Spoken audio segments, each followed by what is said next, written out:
L'arbitrage en Liga, il est tellement irrégulier. En fait, tu sais jamais quelle équipe il va défavoriser.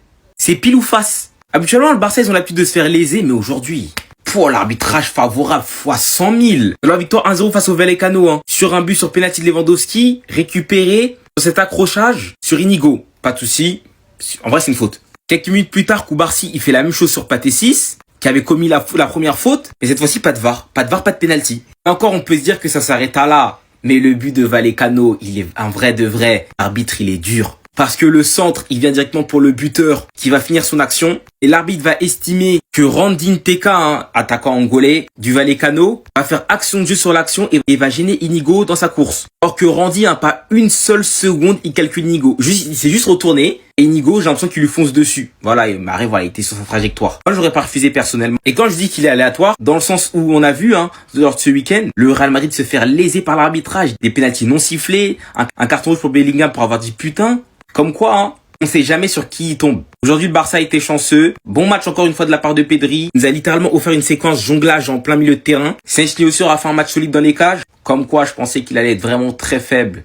Mais il se rattrape. Et franchement, il y a eu quand même pas mal d'actions manquées de part et d'autre. Notamment du côté du FC Barcelone, qui aurait pu se débrouiller pour marquer un but dans le jeu. Et au final, il remporte ce match sur un penalty. Cette victoire va permettre au FC Barcelone de passer premier de la Liga, à égalité de points avec le Real Madrid. Comme quoi, ce championnat, tous les week-ends, on dort, on se réveille. Il y a une équipe qui prend 8 points d'avance, ils repèrent leurs 8 points d'avance. Une autre équipe prend 12 points d'avance, ils repèrent en fait, on sait pas. On sait pas qui va gagner. Et il y a l'Atlético, un petit pousset juste derrière, qui fait pas de bruit, mais qui est toujours là. En fait, cette Liga, elle est incroyable.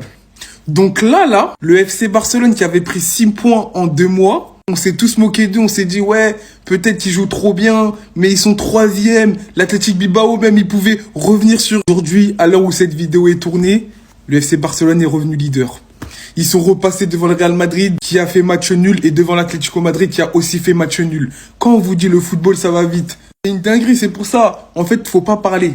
Faut pas parler jusqu'à la fin. Comme on dit là, c'est à la fin du bal qu'on paye les musiciens. Et très honnêtement, quand on regarde le Real Madrid, le FC Barcelone et l'Atlético Madrid, Diego Simeone, il l'avait dit, pour le moment, l'équipe qui joue le mieux entre les trois, c'est le FC Barcelone. Et quand on regarde les matchs, le FC Barcelone, c'est un pur régal. Maintenant, le Real Madrid, on les connaît. Ils n'ont jamais été réputés pour être une équipe qui pratique un jeu sensationnel, à part un peu sous Mourinho, par-ci, par-là, des bonnes séquences de jeu. Donc, on sait très bien que le Real Madrid peut revenir à tout moment et de toute façon, ils sont à égalité de points. Moi, j'ai hâte du prochain Classico. Ça va être incroyable. Et il y a l'Atlético Madrid qui est toujours au contact avec 1 point. La course au titre, elle est folle. Elle est folle. Franchement, c'est l'une des meilleures courses au titre avec la Serie A, peut-être. Ah bah tiens, comme c'est bizarre. Regardez bien, le but du Rayo Vallecano vient d'être annulé. Pour ceux qui n'ont pas compris, ici vous avez Nteka. Et là, vous voyez littéralement Nigo Martinez en train de revenir pour essayer de défendre. Mais qui va trouver qui sur son chemin, Nteka, qui va donc bloquer par la même occasion Nigo Martinez qui comptait venir défendre, alors que celui-ci était en position de hors-jeu, même s'il n'a pas touché le ballon. Au vu de son contact ici en bloquant Nigo Martinez, celui-ci fait littéralement action de jeu étant hors-jeu. Donc le but est logiquement refusé. Non, il n'y a rien de bizarre ici. Autant beaucoup de personnes étaient déjà en train de considérer qu'on assistait à une énième catastrophe en Liga, mais non, tout est totalement logique et justifié. Au moment où je vous tourne la vidéo, cela vient d'ailleurs d'être confirmé par Archive au VAR, l'attaquant français bloque Nigo Martinez et met même sa jambe devant lui pour l'empêcher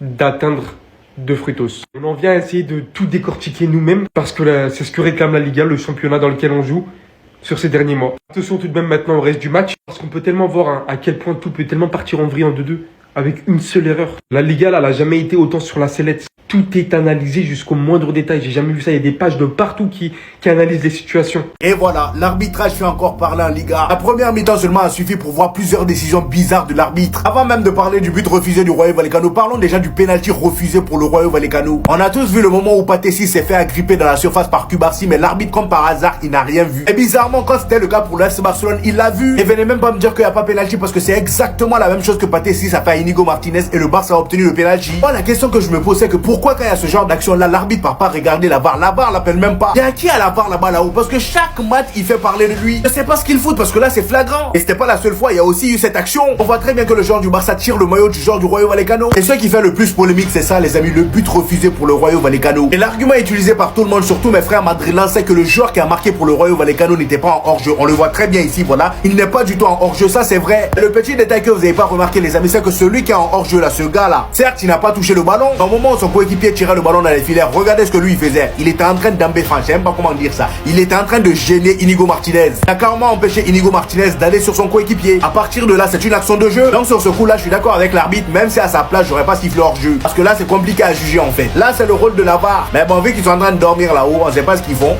À 100%, il y a pénalty sur cette action. On est objectif, il n'y a pas de souci.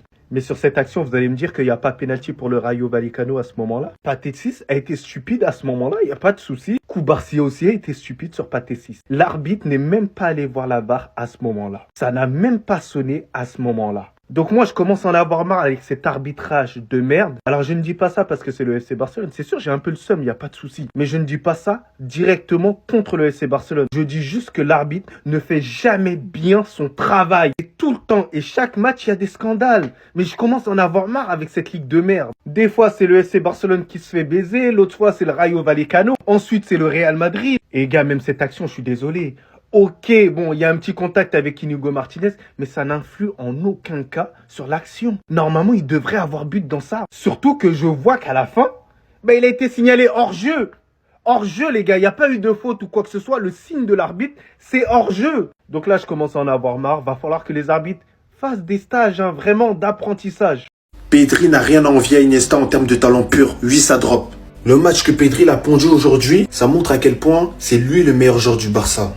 Et ça fait des matchs et des matchs. Parce que c'est un milieu de terrain qui est là pour faire sublimer les gens qui vont faire gagner le match. Lorsque vous comprendrez ça, vous allez becter. Victoire 1-0, on reprend la place qui nous revenait de droit. Et faut le dire, l'arbitrage en Liga, il est juste éclaté.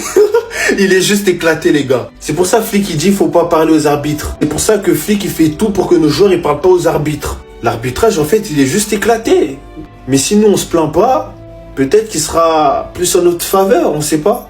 Mais ça sera vraiment pas notre faute. En tout cas, Lewandowski, Dieu merci, s'est tiré les pénaltys. Parce que ce joueur, lorsqu'il a des Timberland, c'est effroyable. C'est effroyable à regarder. Et ça commence vraiment à m'exaspérer. Et les gars, aujourd'hui, il y a mal. Bref, les gars, je crois que Olmo, il devrait donner des cours de contrôle du ballon à certains de nos milieux. Parce que son apport en 10 minutes par rapport à celui de Gavi, j'en parlerai lors de ma conférence en Suisse à Genève. C'était Jorginho et on s'attrape les gars, dites-moi ce que vous avez pensé de ce match. On est leader et j'aime trop.